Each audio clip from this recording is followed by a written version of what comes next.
छत्तीसगढ़ देख रहे हैं आप। मैं हूं अपर्णा मौजम। भोजशाला परिसर में 98 दिन तक चली एएसआई के सर्वे की रिपोर्ट आज इंदौर हाईकोर्ट में पेश की गई।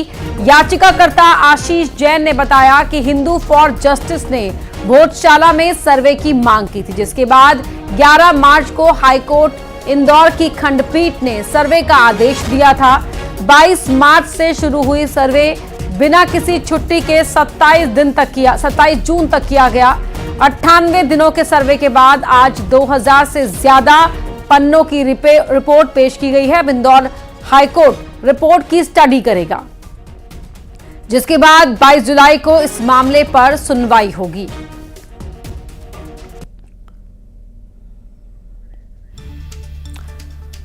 तो भोजशाला में क्या क्या मिला है?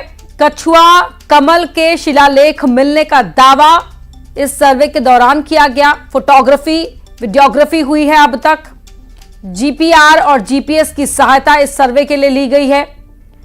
हिंदू देवी देवताओं से जुड़े कई सबूत मिलने का दावा भी किया गया है। खुदाई में ब्रह्मा, गणेश, हनुमान जी की मूर्तियां भी निकली है और सर्वे में 94 मूर्तियां मिली हैं। 98 दिनों तक ये सर्वे चला है और 98 दिनों तक चले सर्वे की रिपोर्ट एएसआई आज इंदौर हाईकोर्ट में एएसआई की टीम ने पेश की है। याचिकाकर्ता आशीष जैन के मुताबिक हिंदू फॉर जस्टिस ने भोजशाला में सर्वे की मांग की थी।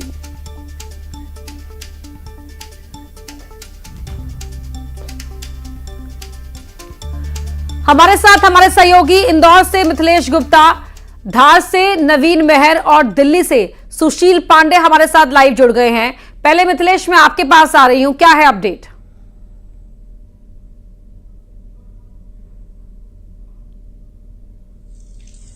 जो रिपोर्ट है एएसआई का वो पेश होना था हाई कोर्ट में और ये रिपोर्ट पेश हो चुकी है। लगभग 2000 पन्नों की ये रिपोर्ट है और इसमें 150 पेज काफ़ी ज़्यादा अहम है, क्योंकि उन्हीं 150 पेज में, इन 2000 पन्नों में वो 150 पेज हैं जिनमें हिंदू देवी देवताओं के जो वहाँ पे प्रमाण मिले हैं उसका उल्लेख किया गया है। हालांकि अब ये रिपोर्ट पेश हो चुका है। 22 जुलाई को इंदौर में हाई कोर्ट इस पूरे मामले की सुनवाई होनी है और पिछली जो तारीख थी वो 4 जून थी, लेकिन 4 जून को एएसआई ने ये कहा था कि अभी रिपोर्ट तैयार नहीं हुई है, थोड़ा सा उन्हें और वक्त चाहिए। हाई कोर्ट से उन्हें समय मिला था, 10 दिन का हाई कोर्ट ने उन्हें समय और दिया था और आज ये जो रिपोर्ट है वो पेश हो चुकी है। यानी एएसआई ने 98 दिन यानी 98 दिन तक सर्वे किया। एक भी दिन छुट्टी नहीं थी, सुबह से लेकर शाम तक ये सर्वे लगातार चलता रहा। और देखिए, हिंदू और मुस्लिम दोनों ही पक्षकार के अपने अपने दावे हैं और दो जो दावे हैं उन दावों में अब मुस्लिम पक्ष भी सामने आया। उनका कहना है कि अब रिपोर्ट जो है वो सबमिट हो चुकी है, जो भी चीज़ होगा वो 22 तारीख के दिन सामने आएगा। हालांकि इसकी एक एक कॉपी भी जो रिपोर्ट है सामने एएसआई की, वो एक एक कॉपी भी हिंदू पक्ष और मुस्लिम पक्ष को दिया जाएगा, ये हाई कोर्ट ने कहा। तो उनका कहना है कि अभी तक उन्होंने इस रिपोर्ट को देखा नहीं है, देखने के बाद वो अपनी बात कहेंगे। लेकिन हिंदू पक्ष का कहना है कि जिस तरीके से दोनों ही पक्षों के अपने अपने दावे हैं और इसीलिए दावों को देखते हुए ही वहां पर जब तक ये सर्वे चला दोनों ही तरफ के पक्षकार मौजूद भी रहे। सुशीला, मैं आपके पास आ रही हूं क्योंकि निगाहें सबकी दिल्ली से भी लगी हुई हैं इस सुनवाई पर। जी देखिए, सीधे तौर पर अगर रिपोर्ट की बात करें तो रिपोर्ट में तमाम तथ्यों के खुलासे फिलहाल किए गए हैं। एएसआई ने जो रिपोर्ट सबमिट की है वो फिलहाल 10 वॉल्यूम की पूरी रिपोर्ट है, जिसमें 2000 पन्नों से ज्यादा की जानकारी उसमें शामिल की गई है। 151 पेज की जो रिपोर्ट है वो कॉन्क्लूसिव रिपोर्ट है। फिलहाल जो कॉन्क्लूसिव रिपोर्ट है एएसआई की वो भी उनके समक्ष रखी गई है।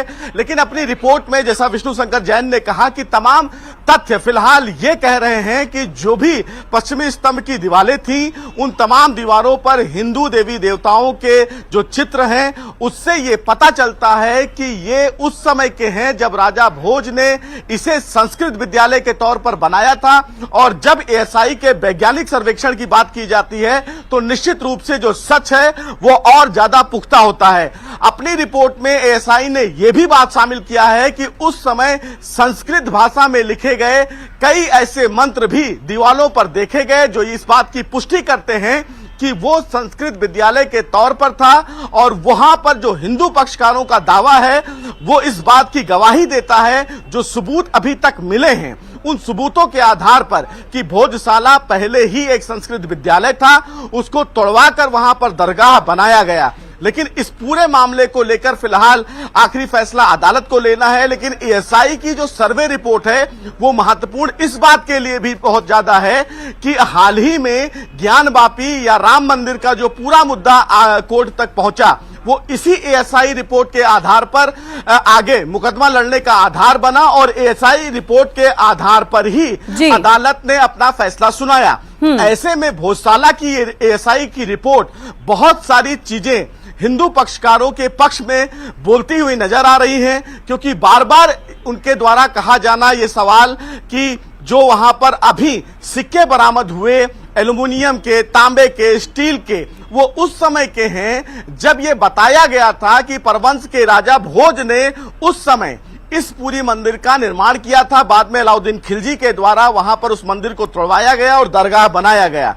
ऐसे में ये तथ्य अब स्वीकार करना ही पड़ेगा कि जो एएसआई की वैज्ञानिक सर्वे की रिपोर्ट है, अगर उस रिपोर्ट में ये तमाम तथ्य सामने हैं तो क्या वाकई वहां पर मंदिर और जिस तरह भोजशाला के चारों तरफ यानी कि 50 मीटर की परिधि में खुदाई के दौरान तमाम तथ्य मिले जो इन सबूतों को ये बता रहे हैं कि वहां पर मंदिर के अवशेष हैं, तमाम जो पश्चिमी दीवार हैं, उत्तरी दीवार हैं, उन दीवारों पर जो भी फिलहाल संस्कृत में बिल्कुल जो वहां पे देखा गया, पाया गया, और इसी वजह से जो हिंदू पक्षकार है वो कह रहा है कि हमारा दावा ज्यादा मजबूत है। लेकिन धार चलते हैं, नवीन मेहर जुड़े हुए। नवीन, 98 दिनों तक बिना किसी छुट्टी के, बिना किसी ब्रेक के पूरा सर्वे चलता रहा। रिपोर्ट हाईकोर्ट में पेश कर दी गई है एएसआई की टीम से। धार में अगर बात करें तो वहां पर क्या माहौल है? दोनों ही जो पक्ष हैं वो क्या कह रहे हैं? जी हाँ, बताना चाहेंगे कि इंदौर हाईकोर्ट के आदेश पर एएसआई ने यह पूरा सर्वे किया है। 22 मार्च से ये सर्वे शुरू हुआ था जो कि 98 दिनों तक चला और उसके बाद में सर्वे पूरा किया गया। इसके बाद में 4 जुलाई को जो है इंदौर हाईकोर्ट में इसकी रिपोर्ट पेश होना थी, लेकिन तब तक एएसआई की टीम जो है सर्वे रिपोर्ट पूरी नहीं कर पाई थी और उसने 4 जुलाई के दिन जो है इंदौर हाईकोर्ट से थोड़े समय की और मोहलत मांगी थी, जिसके बाद में जो है कोर्ट ने मोहलत देते हुए एएसआई को ये जारी किया था। ठीक है नवीन, बहुत धन्यवाद आप तीनों का ही। नवीन, सुशील और मिथिलेश, आप तीनों का ही बहुत बहुत शुक्रिया। और जो विष्णु शंकर जैन है उनसे हमारे सहयोगी सुशील ने बात की है, उस पूरी बातचीत को भी सुनवाते हैं आपको। हमारे साथ विष्णु शंकर जैन हैं। सर, भोजशाला मामले में एएसआई की आज रिपोर्ट है, कितना आप संतुष्ट हैं इस पूरी रिपोर्ट में? क्योंकि रिपोर्ट में बहुत सारी चीजें सामने निकल कर नहीं, अभी हमने इस रिपोर्ट का अध्ययन कर रहे हैं। 2000 पेजेस की रिपोर्ट आज इंदौर हाईकोर्ट के सामने फाइल की गई है, पर यह साबित होता है कि जो रिपोर्ट है काफी पॉजिटिव है। और इस रिपोर्ट से समझ में आता है कि वहां पे एक प्री एग्जिस्टिंग हिंदू टेम्पल हुआ करता था, जिसको गलत ढंग से इलीगल तौर से एक मॉस्क का शेप देने की कोशिश की गई है। इसलिए मेरा ऐसा मानना है कि जो 98 डेज के सर्वे में हमने देखा था वो बहुत ही क्रूशियल था। वहां पे भारी मात्रा में हिंदू देवी देवताओं के चिन्ह मिले, हिंदू देवी देवताओं की मूर्तियां मिली हैं, और ये साबित करती है पूरी रिपोर्ट और ये पूरा सर्वे कि वो चीख चीख के भोजशाला कोई एक मस्जिद परिसर नहीं था, वो एक हिंदू मंदिर का परिसर था, जिसको गलत ढंग से एक मॉस्क के रूप में उपयोग करने का काम किया जा रहा था। और ऑनरेबल सुप्रीम कोर्ट ने 1 अप्रैल को इस मामले में इंदौर हाईकोर्ट की प्रोसीडिंग्स पे स्टे लगाया है। तो हमारी पूरी कोशिश है कि इंदौर हाईकोर्ट की जो प्रोसीडिंग्स पे स्टे है उसको वेकेट किया जाए, और इस मांग को लेकर हम ऑनरेबल सुप्रीम कोर्ट के सामने आगे बढ़ने वाले। साफ तौर से इस पूरे मामले में रिपोर्ट फाइल हो गई है और रिपोर्ट दाखिल करने के बाद 22 जुलाई को हाईकोर्ट इस पूरे मामले में सुनवाई करेगा। लेकिन इसी पूरे मामले में सुप्रीम कोर्ट में भी इस याचिका पर जल्द सुनवाई की मांग की गई है, क्योंकि सुप्रीम कोर्ट ने इस पूरे मामले में रोक लगा रखी है और अब इस पूरे रोक को हटाने की मांग की गई है। देखना बेहद अहम होगा कि इस पूरे मामले पर जब सुनवाई हाईकोर्ट करता है तो क्या कुछ अहम आदेश जारी करता है। लेकिन एएसआई की रिपोर्ट ने अपनी रिपोर्ट में जो बातें कही, उन बातों से जो सच है वो छुप नहीं पा रहा है। कैमरामैन सोनू के साथ सुशील पांडे, न्यूज़ 18 दिल्ली। वहीं गुना में बीजेपी विधायक पन्नालाल शाक्य का शिक्षा और डिग्री को लेकर बयान आया है। प्रधानमंत्री कॉलेज ऑफ एक्सीलेंस के उद्घाटन समारोह में बोलते हुए कहा कि साइंस की डिग्री लेने से कुछ होने वाला नहीं है। मोटरसाइकिल की पंचर बनाने की दुकान खोल लेनी चाहिए ताकि जीवन यापन हो सके। बीजेपी विधायक के इस बयान को लेकर अब राजनीति तेज हो गई है।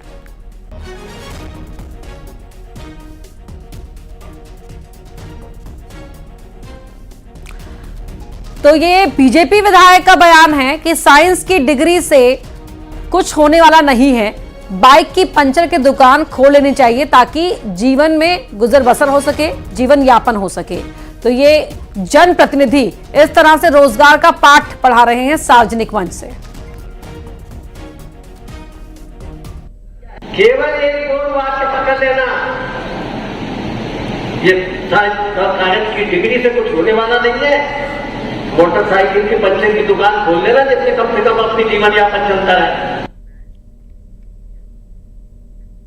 गुना में पुलिस कस्टडी में दूल्हे की मौत से हड़कंप मच गया। मामला बीलाखेड़ी का है, जहां पुलिस ने एक युवक को उसकी शादी के ही दिन डकैती के एक मामले में हिरासत में लिया था। पुलिस कस्टडी में युवक की मौत की खबर लगते ही परिवार ने भोपाल में पोस्टमार्टम की मांग को लेकर जिला अस्पताल में हंगामा काट दिया।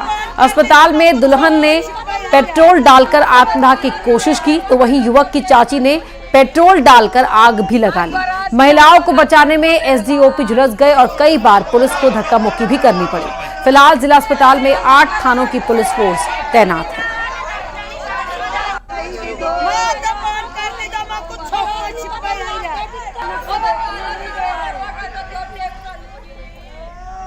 सर घर पे आए पुलिस वाले और उन्होंने आके हम बारात की तैयारी कर रहे थे, ट्रैक्टर से वो जॉन डियर, तो पुलिस वाले राजश्री और संतोष भार्गव तो और एक बंटी तो सर आके और हम बारात ले जाने के लिए गए और उतने में पुलिस ने आके दावा बोल दिया हम पे और दूल्हे की लूट करके ले गए सर।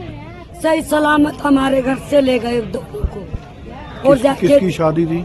देवा की, सब जो देवा पड़ा उसकी मैयत हो गई, उसके वही देवा है। वो दूल्हा है बेटा।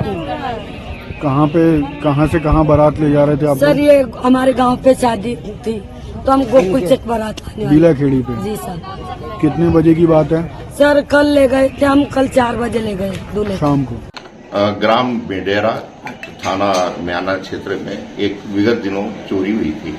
उस मामले में संदेही देवा और गंगाराम इनको पुलिस पकड़ के लाई थी, जिसको पूछताछ करके कल शाम को करीब 6 बजे रिकवरी हेतु ले जा रहे थे। उसी दौरान उसको सीने में दर्द हुआ, तत्काल अस्पताल म्याना में उसको ले गए। वहां डॉक्टर नहीं होने से जिला अस्पताल के लिए उन्होंने रेफर कर दिया। यहाँ करीब 6 बजे भर्ती किया गया। करीब 45 मिनट यहाँ पे ट्रीटमेंट चला, CPR दिया गया, ECG कराई गई, लेकिन वो बच नहीं पाए। वहीं खंडवा में दिन दहाड़े मर्डर से सनसनी हो गई। रिश्तेदार पर हत्या का आरोप लगा है। पुलिस ने आरोपी को हिरासत में ले लिया। खान शाहवली क्षेत्र में ये वारदात हुई।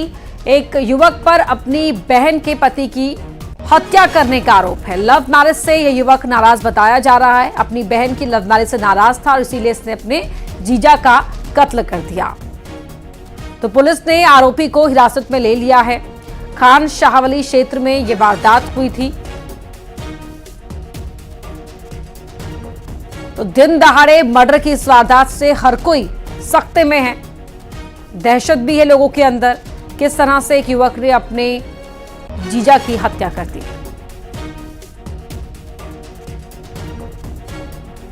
बता सर, मैंने शादी करी लव मैरिज, मेरे घर वालों को पसंद नहीं था। उन्होंने मना करे कि मत कर, भी मैंने अपनी मर्जी से करी थी। आज अभी हमको पता चला कि वहाँ पर उसको मार दिया है रोड पे, रियाज हुसैन के घर के सामने। पुलिस को जो जानकारी प्राप्त हुई है वह लगभग 10 बजे की घटना है। यहाँ खानशाहवली पेट्रोल पंप के पास में गुलमोहर का रहने वाला शोएब नाम के व्यक्ति की हत्या हुई है, जिसमें उसके साले शाहरुख ने की है, ऐसा ज्ञात हुआ है। मुख्य कार्रवाई भी ग्वालियर में युवक से मारपीट की गई। युवक को लाठी डंडों से पीटा गया। 6 से 7 लोगों ने मिलकर युवक को पीटा है। युवक को घायल हालत में छोड़कर आरोपी भाग गए। मारपीट का सीसीटीवी फुटेज सामने आया है। पड़ाव थाना क्षेत्र का यह मामला है। तो खबर ग्वालियर से है। तस्वीरें भी आप देख सकते हैं किस तरह से यहां पर लोगों ने युवक को घेरा हुआ है। सुशील कौशिक हमारे सहयोगी हमारे साथ जुड़ गए हैं। सुशील, मामला क्या था, कब की ये फुटेज है? देखिए, 1-2 दिन पुराना घटनाक्रम है जिसमें एक युवक के साथ ग्वालियर के पड़ाव थाना क्षेत्र में मारपीट की गई थी। और ये जो मारपीट थी इसमें साफ तौर पर दिख सकता है कि 4-5 लोग उसमें मारपीट करते हुए नजर आए। लाठी डंडों से इसके साथ पिटाई हुई और उसके बाद इसे घायल हालत में छोड़कर फरार हो गए थे।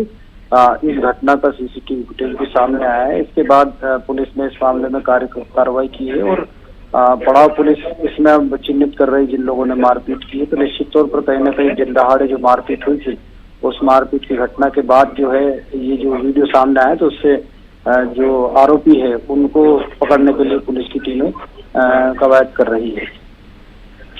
शुक्रिया आपका इस जानकारी के लिए। एमपी में छात्र संघ चुनाव, नीट, नर्सिंग घोटाले को लेकर आज एनएसयूआई कार्यकर्ता कांग्रेस के साथ मिलकर सड़कों पर उतरेंगे। एनएसयूआई कार्यकर्ताओं ने इसके लिए ड्रेस कोड तय किया है। वो एप्रिन और आर्मी यूनिफॉर्म पहनकर प्रोटेस्ट करेंगे। इस प्रदर्शन में एनएसयूआई के अध्यक्ष वरुण चौधरी, आशुतोष चौकसे समेत कांग्रेस की तरफ से नेता प्रतिपक्ष उमंग सिंघार, प्रदेश अध्यक्ष जीतू पटवारी समेत कई और बड़े नेता भी शामिल होंगे। दूसरी तरफ प्रदर्शनकारियों को रोकने के लिए भारी पुलिस बल को भी तैनात किया गया है, जिनकी मौजूदगी आप तस्वीरों में भी देख पा रहे हैं।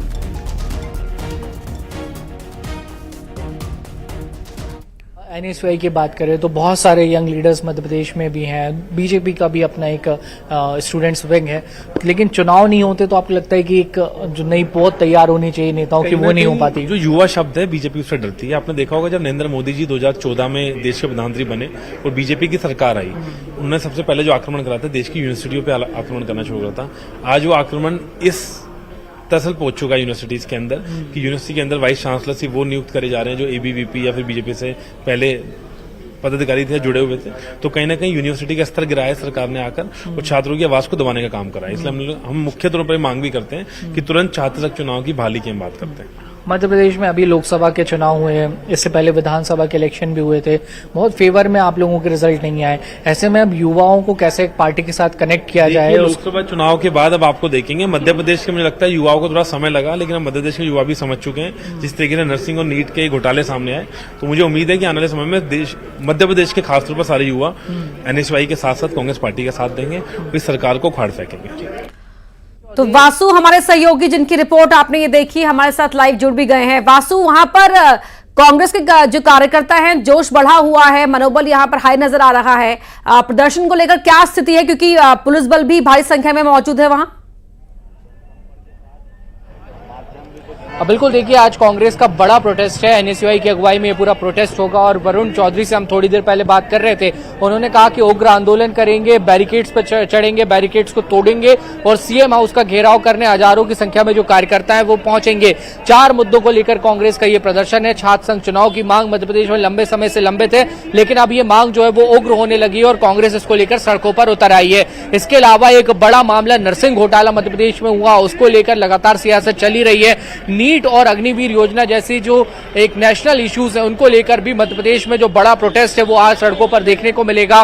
पुलिस की अगर बात करें तो दोनों तरफ से जो सड़क है उसको बंद कर दिया गया है, बैरिकेडिंग लगा दी गई है, आम वाहनों को यहां पर प्रवेश नहीं दिया जा रहा है और हजारों की संख्या में एनएसयूआई और कांग्रेस के जो कार्यकर्ता हैं वो अब तक यहां पर पहुंच चुके हैं और एप्रिन पहनकर और इसके साथ ही आर्मी यूनिफॉर्म पहनकर कांग्रेस के जो कार्यकर्ता है, नेता है, वो यहां पे प्रोटेस्ट करेंगे। वरुण चौधरी अब से कुछ ही देर बाद यहां पर आएंगे और उसके बाद ये पूरा जो प्रदर्शन है वो शुरू हो जाएगा। पुलिस की ओर से पुख्ता तैयारी की गई है। करीब 500 जवान जो है वो पुलिस के इस प्रदर्शन को कंट्रोल करने के लिए तैनात रहेंगे, क्योंकि कांग्रेस का को पहले ही प्रशासन ने हिदायत दी है कि सीएम हाउस की तरफ ना जाए, सीएम हाउस नहीं जाने दिया जाएगा। उनको वहां पे बैरिकेडिंग करके पहले ही रोकने की जो कोशिश है वो पुलिस की ओर से की जाएगी। लेकिन इस दौरान एक बात बहुत निश्चित है कि पुलिस और एनएसयूआई के कार्यकर्ताओं के बीच जो झड़प है वो यहां पर आपको जमकर देखने को मिलेगी। आपसे अपडेट लेंगे। फिलहाल शुक्रिया आपका इस पूरी बातचीत के लिए और इन तस्वीरों के लिए। वहीं खरगोन में नगर पालिका का टैंकर नदी में बह गया। सनावत की बाकुर नदी में यह टैंकर बहा। नदी किनारे रास्ता बनाने के काम में इस टैंकर का इस्तेमाल किया जा रहा था। बारिश के चलते नदी के उफान में यह टैंकर ही बह गया। तस्वीरें आपके टीवी स्क्रीन पर है। खरगोन से आप देख रहे हैं नगर पालिका का टैंकर किस तरह नदी में बहा है। सनावत की बाकुर नदी में यह टैंकर बहा है। नदी किनारे रास्ता बनाने के काम में इस टैंकर का इस्तेमाल किया जा रहा था और बारिश के चलते नदी के उफान में यह टैंकर बह गया। तस्वीरें एक्सक्लूसिव। तो खरगोन से ये तस्वीरें आपको दिखा रहे हैं, जहां नगर पालिका का टैंकर को आप नदी में ये बहता हुआ देख पा रहे होंगे।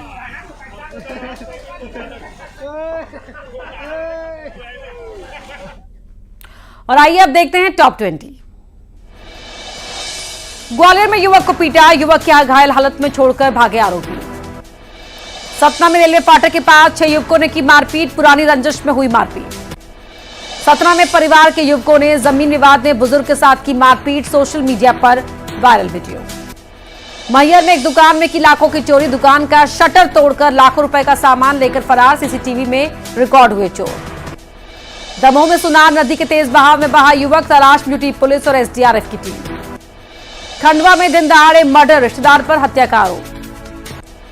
भोपाल में दंपति को शराब पीकर कार से कुचलने की कोशिश, सोशल मीडिया पर वीडियो वायरल। गुना में बीजेपी विधायक पन्नालाल शाक्य की अजीबोगरीब सलाह, कहा डिग्री लेने से कुछ होने वाला नहीं। जबलपुर के खिरैनी गांव में नहीं बनी सड़क, ग्रामीणों को हो रही है परेशानी। भोपाल में सीएम हाउस का घेराव करेगी एनएसयूआई, नीट पेपर लीक और नर्सिंग घोटाले को लेकर प्रदर्शन। सीएम मोहन यादव की मैराथन बैठकों का दौर, सीएम ने की अलग अलग विभागों की समीक्षा बैठक। धार भोजशाला सर्वे की रिपोर्ट इंदौर हाईकोर्ट में पेश, 151 पन्नों की सर्वे रिपोर्ट, 22 जुलाई को सुनवाई। गुना में शादी के दिन दूल्हे को उठाकर ले गई पुलिस, पुलिस कस्टडी में दूल्हे की मौत। मुरैना में सड़क पर भीड़ से लोग परेशान, बस ड्राइवर सड़क पर भरते हैं सवारी। दमोह में किसान ने सीमेंट कंपनी पर लगाया जमीन को कब्जा करने का आरोप, कहा 72 एकड़ जमीन का नहीं मिला मुआवजा। हरदा में पश्चिम मध्य रेल के महाप्रबंधक ने हरदा स्टेशन का किया निरीक्षण, विकास कार्यों का लिया जायजा। एमपी का 8वां टाइगर रिजर्व बना रातापानी अभ्यारण्य, राज्य बोर्ड ने दी मंजूरी। नर्मदापुरम में दिखे कई अजगर के बच्चे, सर्पमित्र ने जंगल में छोड़ा। खंडवा में तेज बारिश का दौर जारी, लोगों के घर और दुकानों में घुसा पानी। एमपी में मौसम विभाग का अगले कुछ दिनों को लेकर बारिश का अलर्ट जारी। तो अपना एमपी में मेरे साथ फिलहाल इतना ही, खबरें लगातार जारी हैं, आप जुड़े रहिए।